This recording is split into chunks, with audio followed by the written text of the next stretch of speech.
بعد واپس کر دوں گا۔ اس کے بعد مصنف نے بے تکلف دوست سے پہنچنے والی تکلیفوں اور نقصانات کا ذکر کرتے ہوئے بتایا ہے، یعنی کہ رائٹر نے بے تکلف دوستوں سے پہنچنے والی پریشانیوں اور نقصانوں کا ذکر کرتے ہوئے بتایا ہے کہ تکلف سراسر نفاست ہے اور بے تکلفی سراسر کثافت، اور اگر آپ یہ بات تسلیم کریں تو بقول مصنف ہم اتنا ضرور کہیں گے کہ آپ کو بے تکلف دوستوں سے پالا ہی نہیں پڑا۔ حاصل کلام یہ ہے کہ ضرورت سے زیادہ تکلف اور بے تکلفی دونوں ہی پریشانی کا سبب بن جاتے ہیں۔ اب ہم مشقی سوال و جواب کریں گے۔ سوال نمبر 1 ہے، بے تکلفی سے کیا پریشانی ہوتی ہے؟ سوال ہے، بے تکلفی سے کیا پریشانی ہوتی ہے؟ جواب، بے تکلفی سے بڑی پریشانی یہ ہوتی ہے کہ بے تکلف وقت بے وقت ایسی حرکتیں کرتے ہیں جن سے دوسروں کے سامنے شرمندہ ہونا پڑتا ہے اور دوسرے لوگ یہ سمجھتے ہیں کہ یہ صاحب بھی اسی طرح بیہودہ بدتمیز ہوں گے، جب ہی تو یہ بلا کسی جھجک یہ گفتگو اور یہ حرکتیں ہو رہی ہیں۔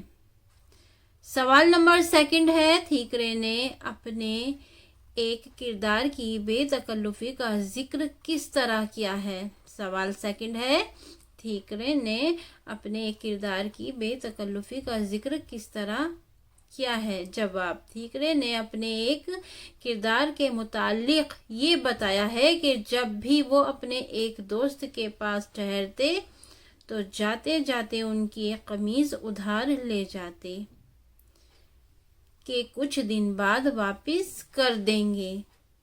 سوال نمبر 3 ہے، اے ذوق تکلف میں ہے تکلیف، سراسر اس مصرعے میں شاعر کیا کہنا چاہتا ہے؟ تو اس کا جواب ہے، اس مصرعے میں شاعر یہ کہنا چاہتا ہے کہ تکلف کرنے میں اکثر نقصان ہوتا ہے۔ تکلف کرنے میں اکثر نقصان ہوتا ہے۔ اس شعر کا دوسرا مصرعہ یہ ہے کہ آرام سے وہ ہیں جو تکلف نہیں کرتے، یعنی بے تکلفی کے ساتھ کھاتے پیتے ہیں، آمد و رفت میں بھی احتیاط نہیں کرتے، سرے راہ اس طرح لوگوں سے ملتے ہیں جیسے سبھی ان جیسے ہوں، کسی کے گھر جاتے ہیں تو وہاں بھی بے تکلفی کا مظاہرہ کرتے ہیں، ظاہر کہ ان لوگوں کو اس طرح کچھ کھانے سے آرام ملتا ہے، مگر دوسرے لوگ ان حرکتوں سے پریشان ہو جاتے ہیں۔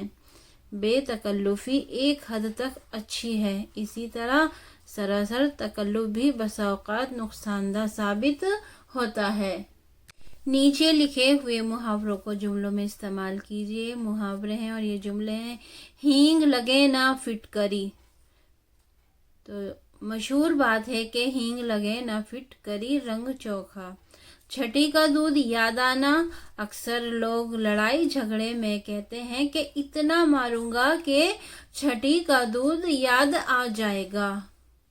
دانتوں میں انگلیاں دبانا، کرکٹ میچ میں جب کوئی نامور کرکٹ کھلاڑی پہلی بار پر آؤٹ ہوتا ہے تو لوگ حیرت سے دانتوں میں انگلیاں دبا لیتے ہیں۔ نیچے لکھے ہوئے لفظوں سے واحد جمع بنائیے۔ واحد جمع، ہاتھ ہاتھوں، جوتی جوتیاں۔ فرض فرائض، سوال سوالات، جنگل جنگلات، منزل منازل۔ منزل کا پلورل ہوگا منازل۔ اب یہ ہے جمع کے واحد بنانا، یعنی کہ نشانات، یہ ایک پلورل ورڈ ہے تو اس کا ہمیں سنگولر بنانا ہے تو اس کا ہوگا نشان۔